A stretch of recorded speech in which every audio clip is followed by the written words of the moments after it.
Hello everyone, welcome to our channel inevitable success. और आज हम स्टार्ट करने वाले हैं एक्सरसाइज नंबर 1.2, जिसमें कि हमें इरेशनलिटी प्रूफ करनी है। अब इरेशनलिटी प्रूफ करने से पहले आपको कुछ बातें ध्यान में रखनी होंगी, जो आपको मैं समझाने वाला हूँ। सबसे पहले हमें पता है कि जो रैशनल नंबर्स होते हैं वो होते हैं P अपॉन क्यू के फॉर्म में, क्लियर। और जहाँ पर Q is not equal to 0 होता है, ठीक है। और रही बात इरेशनल नंबर्स की, इरेशनल नंबर्स जो होते हैं वो होते हैं, जनरली हमें इस चैप्टर में जो पढ़ना है, जो रूट के अंदर है। जैसे √2 हो गया, √3 हो गया, √5 हो गया। √4 क्यों नहीं लिखा मैंने? क्योंकि √4 जो है वो एक परफेक्ट स्क्वायर है जिसकी वैल्यू होती है 2। तो रूट के अंदर जो भी नंबर होंगे वो परफेक्ट स्क्वायर नहीं होंगे, या ऐसा बोलेंगे which are not the perfect, which are not perfect square. Clear है? रूट के अंदर वो नंबर होने चाहिए जो परफेक्ट स्क्वायर नहीं है। क्लियर है? तो ये 2 हो गया, 3 हो गया, 5 हो गया। तो ऐसे हमें नंबर्स लेने हैं जो कि परफेक्ट स्क्वायर्स नहीं है और उनको हमें इरेशनल प्रूफ करना है। तो अब ये चलता है पूरा का पूरा एक कॉन्ट्रडिक्टरी स्टेटमेंट से, पूरा का पूरा चलता है एक कॉन्ट्रडिक्शन से। हमें पहले क्या करना है, हम पहले जो भी नंबर गिवन है उसको रैशनल सपोज करेंगे और फिर उसको प्रूफ क्या कर देंगे, इरेशनल। मतलब इट एट द एंड हम बोलेंगे कि हमारा जो स्टेटमेंट है, जो हमने पहले एज्यूम करा था कि जो हम बोल रहे थे कि ये नंबर रैशनल है, वो पूरी तरीके से गलत है और वो नंबर क्या प्रूफ हो जाएगा, इरेशनल। रैशनल नहीं है मतलब इरेशनल प्रूफ हो जाएगा। क्लियर है? बढ़ते हैं एक्सरसाइज की तरफ। आपके सामने सबसे पहला क्वेश्चन है, प्रूव दैट √5 इज इरेशनल। मुझे आपको एक बात और बतानी है इस क्वेश्चन को सॉल्व करने के लिए। तो छोटी सी एक कॉन्सेप्ट है, छोटा सा कॉन्सेप्ट है जो आपको ध्यान में रखना है कि if n is any number, ठीक है, n कोई भी एक नंबर, क्लियर है, n कोई भी एक नंबर है। इफ, या ऐसा लिख देना, n is any number if n divides p square, that means n also divides p। इतनी बात क्लियर है? फॉर एग्जाम्पल आपके लिए मैं कोई एक नंबर लेता हूँ, n जो है कोई एक नंबर मैंने ले लिया है जो कि 2 है, ठीक है। ये किसको डिवाइड कर रहा है? फॉर एग्जाम्पल ये 64 को डिवाइड कर रहा है। 64 किसका स्क्वायर है? 8 का स्क्वायर है। तो ठीक है, तो 2 जो है 64 को डिवाइड कर रहा है, कितने बार चला जाएगा? 32। ठीक है, यही मैंने बोला, n कोई नंबर है 2 और p स्क्वायर को मैंने कितना ले लिया? 64। तो n डिवाइड्स p स्क्वायर मतलब 2 डिवाइड कर रहा है 64 को, जो कि 32 टाइम जा रहा है। तो हमने क्या बोला? That means n also divides p, मतलब p क्या लिया है? 8 लिया है, तो 8 को भी तो p मतलब 2 जो है वो डिवाइड करेगा कितने टाइम? 4। तो ये एक आप एग्जांपल से समझ सकते हो कि कोई अगर 2 है, अगर 2 64 को डिवाइड कर रहा है जो कि 8 का स्क्वायर है, तो वो 8 को भी डिवाइड करेगा। यही हमने लैंग्वेज में लिखा है कि if n divides p square that means n also divides p। ठीक है, अब एक चीज और, जब हम रैशनल नंबर्स लेंगे जो कि p अपॉन q के फॉर्म में होते हैं और q is not equal to 0 होता है, तो एक बात का और हम ध्यान रखेंगे कि जो p और q है, p एंड q आर को प्राइम्स। को प्राइम्स, को प्राइम का मतलब होता है, देखो प्राइम नंबर कौन से होते हैं? जो 1 से डिविजिबल होते हैं और खुद से डिविजिबल होते हैं। और को प्राइम नंबर्स वो होते हैं, कोई भी दो नंबर होंगे जिनका 1 के अलावा कोई भी कॉमन फैक्टर नहीं होगा। फॉर एग्जाम्पल अगर मैं आपसे बात करूं तो 2 और 9 ले लिया, ठीक है, 2 और 9 ले लिया, तो 9 को जब आप प्राइम फैक्टराइजेशन करोगे तो 3 3 जा 9, 3 1 जा 3 और 2 तो है ही 2। तो देखो इनका 1 के अलावा कोई फैक्टर नहीं है कॉमन में। तो को प्राइम नंबर्स वो होते हैं जिनका केवल और केवल 1 जो है वो होता है कॉमन फैक्टर, उसके अलावा कोई भी कॉमन फैक्टर नहीं होता है। क्लियर है मेरी बात? अब हम बढ़ते हैं क्वेश्चन की तरफ। क्वेश्चन में आपसे पूछा गया है √5 को इरेशनल प्रूफ करना है, तो हम सबसे पहले क्या मान लेंगे? Let √5 is rational. क्लियर? अब हम ये लेके चलेंगे, फिर हम क्या प्रूफ कर देंगे इसको कि नहीं हमारा जंक्शन तो गलत है, रैशनल तो है ही नहीं √5, √5 रैशनल नहीं है तो क्या बन जाएगा? इरेशनल बन जाएगा। ठीक है, अब √5 रैशनल है तो हम इसको पी बाई क्यू के फॉर्म में क्या कर सकते हैं, एक्सप्रेस कर सकते हैं। अभी मैंने आपको बताया कि रैशनल नंबर वो होते हैं जो पी बाई क्यू के फॉर्म में लिखे जा सकते हैं। आप प्रीवियस ईयर की क्लासेस में भी पढ़ के आए होंगे। तो रूट 5 को हमने लिख दिया पी अपॉन क्यू। अब क्या कर देना है, सिंपल स्क्वायर कर देना दोनों साइड का, तो स्क्वायरिंग बोथ साइड, ये आपको करना ही है, ठीक है।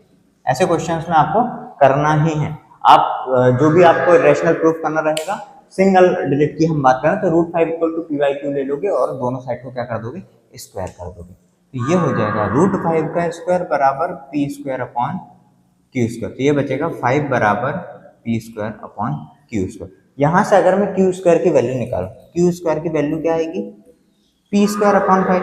और अभी मैंने आपसे बोला कि एन कोई भी एक नंबर है, अगर वो पी स्क्वायर को डिवाइड करता है तो पी को भी करेगा। तो सिंपल यहाँ पर देखो, if 5 divides P square then 5 also divides P. Clear है बात? If 5 divides P square then 5 also divides P. तो अब एक चीज समझो, अब मैंने बोला 5 पी को भी डिवाइड करेगा, ठीक है, मतलब पी अपॉन 5 भी होगा। अब जो भी आंसर आएगा इसको मैं कोई एक नंबर सपोज कर लेता हूँ। मान लो कि पी को जब मैंने 5 से डिवाइड करा तो मेरे पास आया ए, ये ए कोई भी एक नंबर है। क्लियर है? मैंने जब पी को डिवाइड करा 5 से तो मेरे पास क्या आया, ए। तो पी की वैल्यू क्या हो गई, पी की वैल्यू हो गई 5 into A.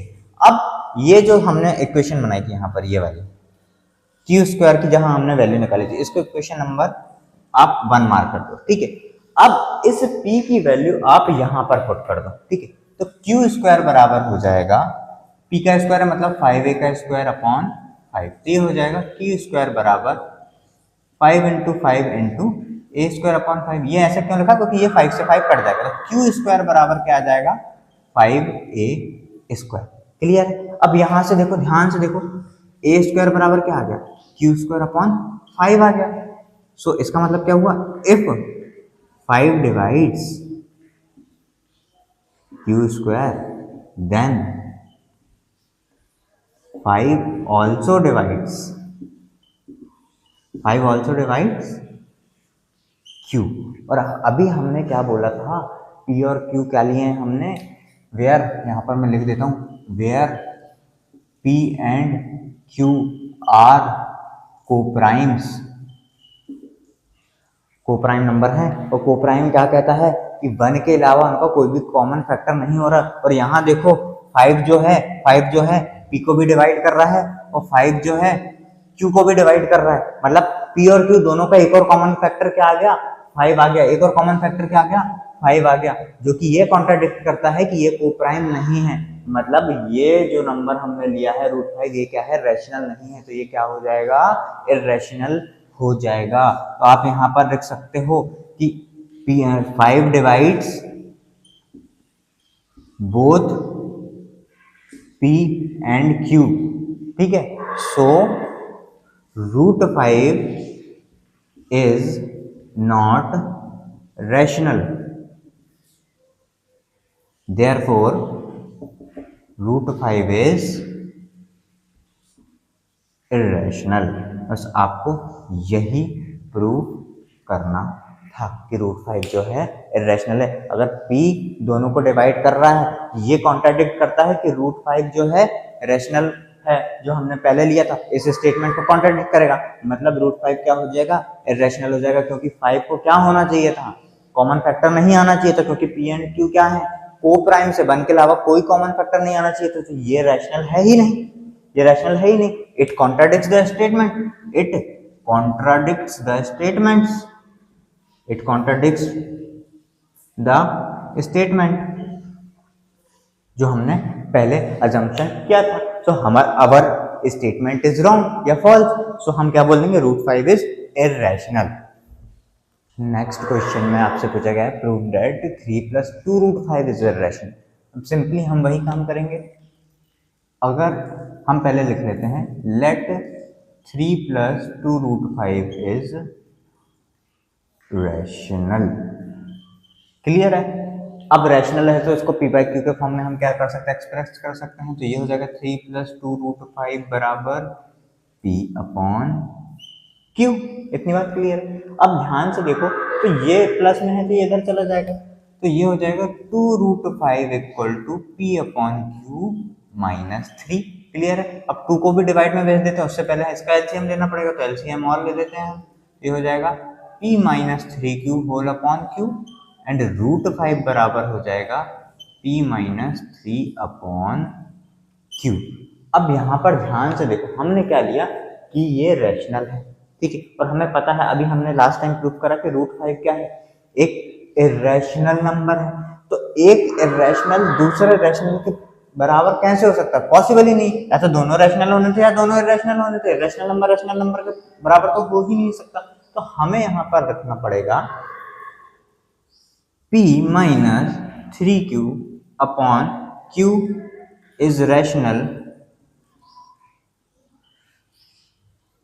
contradicts the statement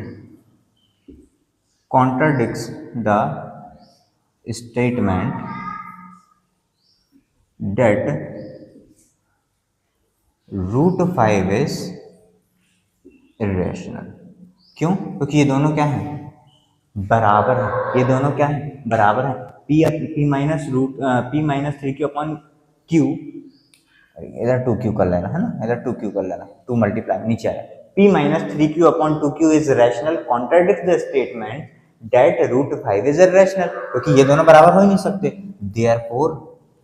therefore क्या बोल देंगे हम, 3 प्लस 2√5 इज इरेशनल। बस इतना ही आपको प्रूफ करना था। नेक्स्ट क्वेश्चन में आपसे बोला गया है prove that the following are irrational, और इसमें आपके सामने 3 क्वेश्चन आएंगे। सबसे पहला क्वेश्चन है 1/√2 प्रूव करना है आपको, तो सबसे पहले वही ले लेते हैं। लेट 1/√2 इज रैशनल है तो पी बाई क्यू के फॉर्म में क्या हो जाएगा, एक्सप्रेस हो जाएगा। ये लिख दिया मैंने पी बाई क्यू के फॉर्म में। फिर से वही क्वेश्चन बन गया, पहले स्क्वायर करने से पहले हम लिख लेते हैं इसको सिंप्लीफाइड फॉर्म में। तो ये हो जाएगा क्यू अपॉन पी बराबर √2, क्यू इधर गया, पी नीचे गया, √2 उधर गया। अब स्क्वायर कर देते हैं, स्क्वायरिंग बोथ साइड्स क्या हो जाएगा, Q square upon P square equal to 2। यहाँ से पी स्क्वायर की वैल्यू निकालूंगा तो पी स्क्वायर की वैल्यू कितनी आएगी, पी स्क्वायर की वैल्यू आ जाएगी क्यू स्क्वायर अपॉन 2, ये नीचे आएगा, पी स्क्वायर इधर जाएगा। तो हम यहाँ पर क्या बोल सकते हैं, 2 divides Q square. if 2 divides q square then 2 also divides q। अभी हमारी बात हुई थी पिछले वाले क्वेश्चन जैसा ही है ये, बस p और q की जगह इंटरचेंज हो गई।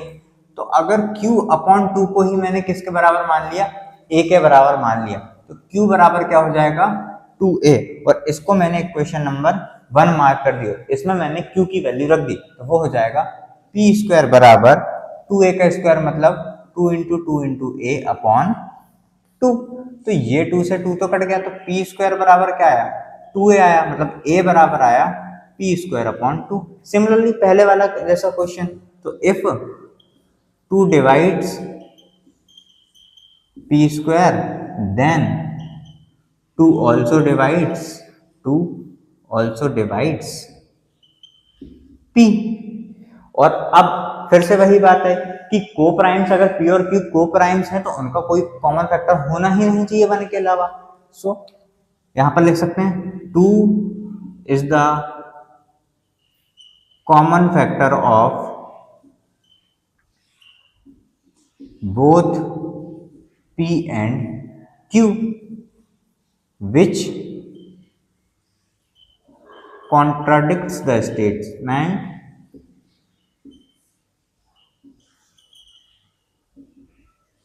that 1/√2 is rational। 1/√2 is rational, therefore 1/√2 क्या हो जाएगा, is irrational। बस यही आपको प्रूफ करना था। यहाँ एक चीज और मेंशन कर लीजिएगा, where p and q are coprime. Clear है। तो अगर ये रैशनल नहीं है तो क्या हो जाएगा, इरेशनल हो जाएगा। इसका सेकंड क्वेश्चन है, आपको 7√5 को रैशनल प्रूफ करना है, तो वही ले लेते हैं।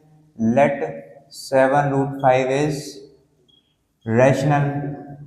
अब रैशनल है तो पी बाई क्यू के फॉर्म में एक्सप्रेस हो जाएगा, तो 7√5 बराबर हो जाएगा पी अपॉन क्यू। तो √5 की वैल्यू हो जाएगी पी अपॉन 7Q। अब एक बात समझो, हमने क्या बोला कि 7√5 जो है क्या है, रैशनल है। अब और अगर ये रैशनल है और ये रैशनल है और दोनों बराबर हो जाएंगे, ये तो पॉसिबल ही नहीं ना, पहले वाले क्वेश्चन जैसा। तो हम यहाँ पर क्या लिख सकते हैं कि P upon 7Q is rational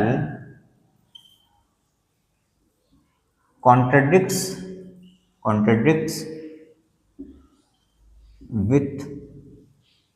with the statement what? With the statement that √5 is irrational। इसके साथ क्या करेगा, कॉन्ट्राडिक्ट करेगा कि एक रैशनल है दूसरा इरेशनल, कैसे पॉसिबल है। तो देयरफॉर 7√5 इज इरेशनल। ठीक है, ये आपको प्रूफ करना था। इस क्वेश्चन में आपसे बोला 6 + √2 को रैशनल प्रूफ करना है, वही कर लेते हैं। Let 6 + √2 is rational. अब ये रैशनल है तो फिर वही पी बाई क्यू के फॉर्म में एक्सप्रेस हो जाएगा। 6 + √2 बराबर हम लिख देंगे पी अपॉन क्यू। 6 को उधर भेजेंगे तो हो जाएगा P upon Q minus 6 plus का 6 उधर जाके सिंपल वही क्वेश्चन बन गया, ये रैशनल बन गया, ये रैशनल बन गया। फिर से हम वही लिख देंगे P upon Q minus 6 is rational contradicts with the statement